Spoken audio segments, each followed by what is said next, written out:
As pessoas acham que uma tela preta no Instagram, que uma frase motivacional, que pedir às pessoas para que amem umas às outras, que isso simplesmente fará com que o racismo desapareça. As pessoas, muitas pessoas, ainda não compreenderam do que a gente está falando quando a gente fala de racismo.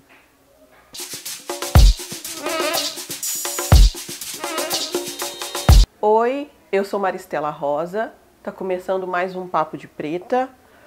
A essa altura você já deve saber o que aconteceu com o menino Miguel de 5 anos. Você já deve saber de George Floyd, nos Estados Unidos. Você já deve saber sobre as hashtags Black Lives Matter, que ganhou mais força agora. Você já deve saber que pessoas que não falavam de racismo, canais de TV ativamente racistas, estão agora querendo conversar sobre a pauta racial. Eu vim nesse vídeo com o objetivo e com a esperança de conseguir contribuir para uma discussão racial de uma forma mais séria, bem mais séria. A gente precisa disso. Para isso, para fazer essa discussão com muita seriedade, eu resolvi fazer uma análise preta da morte do menino Miguel de 5 anos de idade. Um menino preto, com mãe preta, com vó preta, com família preta. E eu resolvi pegar as notícias, as primeiras notícias sobre essa situação, porque elas demonstram muito em que ponto nós estamos. E eu peguei essa notícia aqui do Diário de Pernambuco, né, que foi onde aconteceu. E aí a manchete é empregadora da mãe do menino que caiu no 9º andar no Recife é autuada por homicídio culposo. Ou seja, quando não há intenção de matar. E essa matéria aqui é do dia 3/6/2020. A empregadora da mãe de Miguel Otávio Santana da Silva, de 5 anos, que morreu ao cair do 9º andar do prédio Pier Maurício de Nassau, no bairro São José, na região central do Recife, foi presa em flagrante na terça-feira, dia 2, por homicídio culposo. Ou seja, essa matéria aqui é de um dia depois de todo o ocorrido. De acordo com as autoridades, ela agiu com negligência, mas após pagar fiança de R$20 mil, responderá em liberdade. A informação foi divulgada em coletiva de imprensa na tarde desta quarta-feira. A mulher, que não teve sua identidade revelada, foi parcialmente responsabilizada pelo crime, de acordo com o delegado Ramon Teixeira, da Delegacia Seccional de Santo Amaro, por estar com a guarda momentânea da criança, enquanto a mãe, a empregada doméstica, Mirtes Renata, caminhava com os cachorros da empregadora nos arredores do prédio. Ainda de acordo com o delegado, o caso está previsto no artigo 13 do Código Penal, que trata de ação culposa por causa do não cumprimento da obrigação de cuidado, vigilância ou proteção. Abre aspas, a responsabilidade legal naquela circunstância temporariamente jazeria sobre a empregadora. A criança, filha de sua funcionária, permaneceu na sua unidade sob sua responsabilidade. Ela tinha o poder e o dever naquele momento de cuidar daquela criança e impedir, em última análise, a ocorrência do trágico resultado, que, é bom enfatizar, advém de uma tragédia, uma fatalidade, afirma o oficial. Até aqui, a gente consegue perceber que o nome da criança é exposto, o nome da mãe é exposto, o nome do local é exposto, mas o nome da empregadora, como eles dizem, não é exposto. E aí aqui a gente já pode se questionar que mídia é essa que a gente tem no país. Uma mídia que quando o acusado é um preto, é uma preta, tá na porta da delegacia. Quantas vezes vocês já não viram pessoas pretas passarem assim, ó, e a mídia correndo atrás?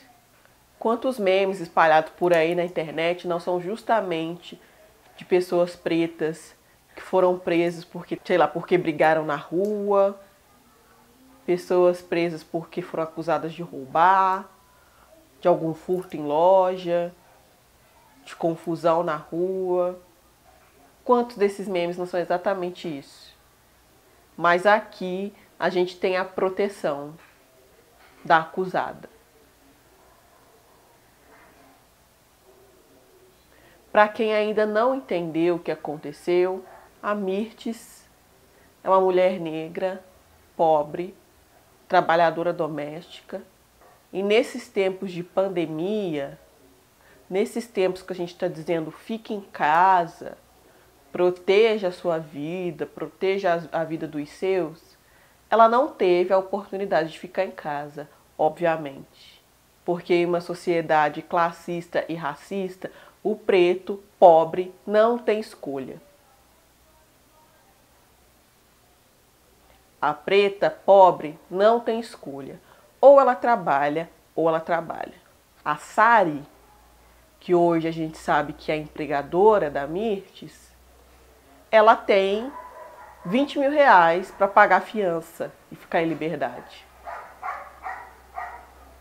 Mas ela não tinha 4 salários mínimos para pagar a Mirtes e deixar que ela ficasse em casa cuidando do único filho dela de 5 anos de idade.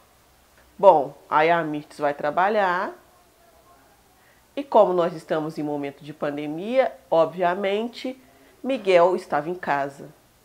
Não tem creche, não tem escola. Não tendo outra opção, a Mirtes leva o Miguel para o trabalho dela. Fazendo o que a empregadora mandou, a Mirtes vai passear com os cachorros da madame e deixa o Miguel aos cuidados dela. E é aí que a gente vê uma das faces mais cruéis de quando a gente está falando de racismo, se é que a gente pode elencar a crueldade do racismo nas nossas vidas, assim. Mas a gente está falando de uma criança. E aí, quantos estudos não tem para dizer que crianças negras são vistas de forma mais agressiva e violenta? As pessoas olham assim para crianças negras. As pessoas veem menos inocência em crianças negras. As pessoas tratam com menos cuidado crianças negras. O racismo está nas nossas vidas desde criança. E o Miguel experimentou a face mais cruel desse racismo. É um racismo que não vê crianças pretas como dignas de cuidado, de afeto. Porque o que explica a falta de cuidado com uma criança de 5 anos, de deixá-la subir no elevador sozinha? Uma pergunta que eu gostaria de fazer para Dona Sari. O que explica deixar uma criança de 5 anos subir num elevador sozinha?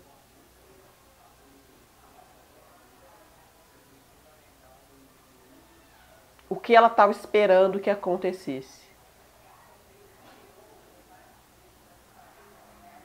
O racismo nos coloca em vulnerabilidade desde a nossa infância. O racismo faz com que sejamos menos cuidados na infância, com que passemos por mais questões de violência, com que pessoas olhem pra gente já como se nós fôssemos perigosos e perigosas. Na fase adulta, nós estamos nos piores trabalhos, com os piores salários, com as piores condições de trabalho. E a estrutura racista permite que tudo isso continue como está. A Sari é só mais uma.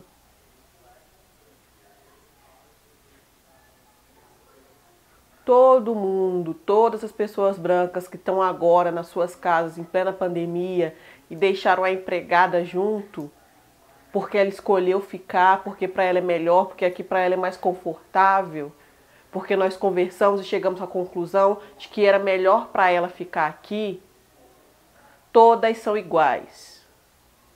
Usam pessoas pretas.